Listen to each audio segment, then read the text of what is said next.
El siguiente tema que vamos a llevar dentro de la materia de reumatología es la osteomielitis.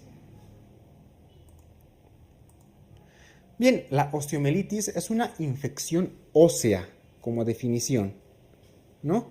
Y que se produce en la mayoría de las veces por bacterias piógenas y micobacterias, como por ejemplo el Mycobacterium tuberculosis, ¿no? Entonces, ¿cómo ocurre más o menos la entrada del microorganismo al hueso para producir la infección?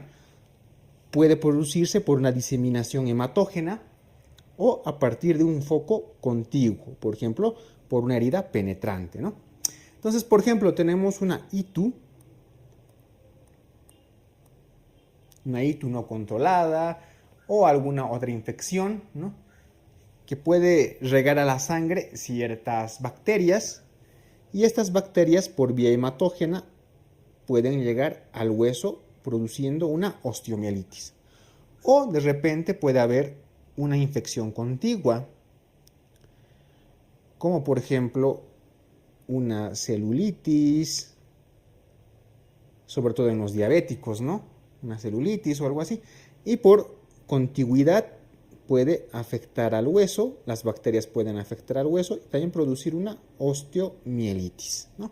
Entonces, más o menos esas son las formas en las que se puede producir una osteomielitis. Entonces, de acuerdo a su forma, ¿no? O su etiología, la osteomielitis se puede dividir en dos tipos. Una hematógena, ¿no? Y la otra secundaria a un foco infeccioso. La osteomielitis hematógena supone cerca del 20% de todos los casos de la osteomielitis, ¿no? La localización más frecuente en los niños es en los huesos largos, o sea, va a aparecer en la tibia, en el fémur, en el húmero, etc. Mientras que la localización en los adultos, la localización más frecuente es la columna vertebral. ¿Cómo es la clínica? Pues la de una infección manifiesta, ¿no?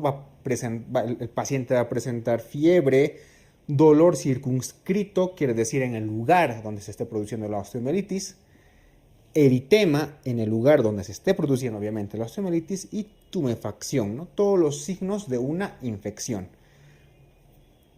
¿Cuál es la microbiología de la osteomielitis hematógena? El 95% de los casos está producido por un solo microorganismo. Y dentro de estos, pues la causa más frecuente de osteomielitis, y esto es importante, es el Staphylococcus aureus. ¿Sí? El Staphylo aureus es la causa más frecuente de la osteomielitis. Bien, te había mencionado de que la osteomielitis vertebral se produce principalmente en los adultos, ¿no? El cuerpo vertebral es el sitio donde se produce con mayor frecuencia la osteomielitis hematógena en adultos, ¿no? 50% de los pacientes va a presentar dolor lumbar y esto puede evolucionar de acuerdo a la clínica incluso a una radiculopatía, ¿no? Porque hay veces que esta osteomielitis se puede abscesificar y formar abscesos. Esos abscesos pueden comprimir y pueden producir una radiculopatía. Normalmente entre el 20 y 50% de los casos presenta hemocultivos positivos, por lo que un diagnóstico más de certeza te lo va a dar la imagenología, en este caso principalmente la resonancia magnética. Aquí ves una imagen que es muy sugerente de la afectación vertebral, es muy sugerente de una osteomielitis vertebral.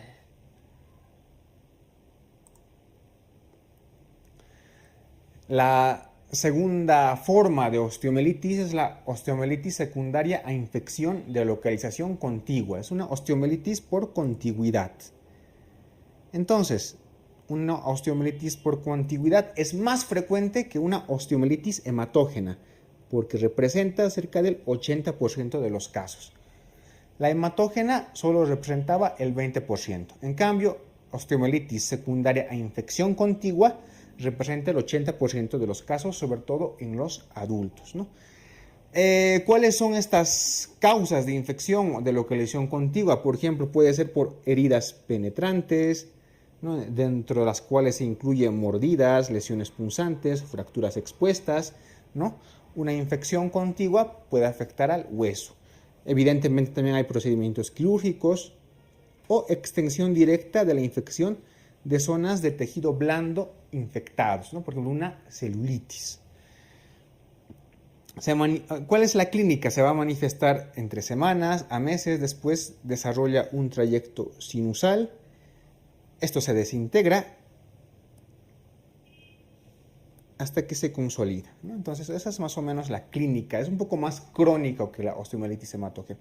Sin embargo, tiene evidentemente también una fase aguda, y esa fase aguda pues es muy similar a una osteomielitis hematógena, como por ejemplo va a presentar dolor, eritema, tumefacción en la zona, fiebre, sobre todo la fiebre, y siempre tienes que sospechar de una osteomielitis por contigüidad por los antecedentes, ¿no? Heridas penetrantes, que haya habido mordeduras, lesiones punzantes, fracturas abiertas, etcétera, ¿no?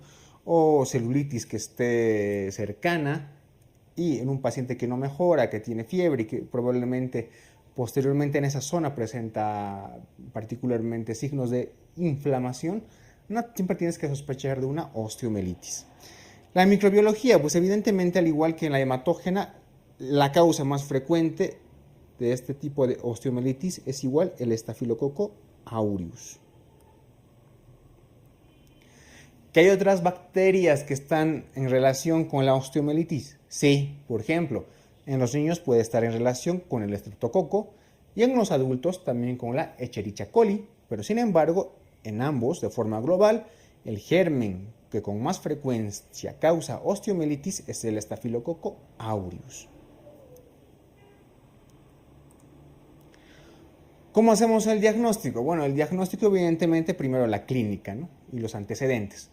Un paciente que tiene signos de infección localizada, ¿no? Que esté, por ejemplo, con una infección, una bacteriemia diseminada, pues muy probablemente que no se cura y que en la radiografía o en los estudios de resonancia son sugestivos, pues evidentemente pueden presentar una osteomielitis. O un paciente que ha sido sometido a una herida penetrante o una fractura expuesta, evidentemente, ¿no? Si no sana de forma favorable y hay estudios de imagen como la radiografía o la resonancia que son sugestivos, pues evidentemente también se diagnostica osteomielitis, ¿no? Los hemocultivos son muy importantes, ¿no? Pero si estos resultan negativos, tendremos que sacar una muestra de pus por aspiración, ya sea del hueso o una biopsia también del hueso para cultivarlo, ¿no? Tenemos que demostrar, aislar microbiológicamente una muestra, ya sea en la sangre, en el hueso, ¿sí? O en algún tejido blando cercano, ¿no? Precisamente por eso, si los hemocultivos son negativos, hacemos una aspiración con aguja o una biopsia del hueso para cultivarla. Dentro de los estudios de imagen podemos usar la radiografía que muestra lesiones líticas y edema de tejidos blandos, pero la gran desventaja de la radiografía es que te va a mostrar las lesiones más o menos en un lapso de 4 semanas alrededor.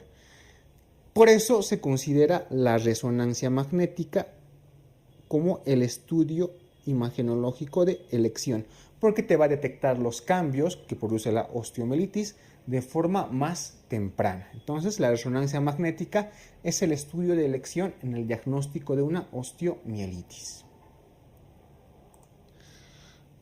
¿Cómo vamos a hacer el tratamiento? Bueno, el tratamiento de la osteomielitis es bastante largo, ¿no? Se tiene que usar antibióticos de forma intravenosa y por lo menos tenemos que administrarlos por 4 a 6 semanas.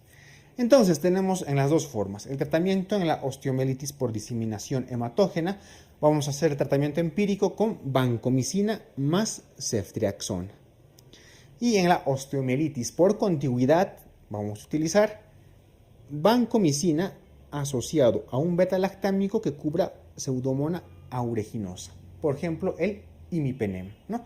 Entonces esa es la forma en la cual vamos a realizar el tratamiento de la osteomielitis. Recuerda, es un tratamiento bastante largo, de 4 a 6 semanas y de preferencia por vía intravenosa.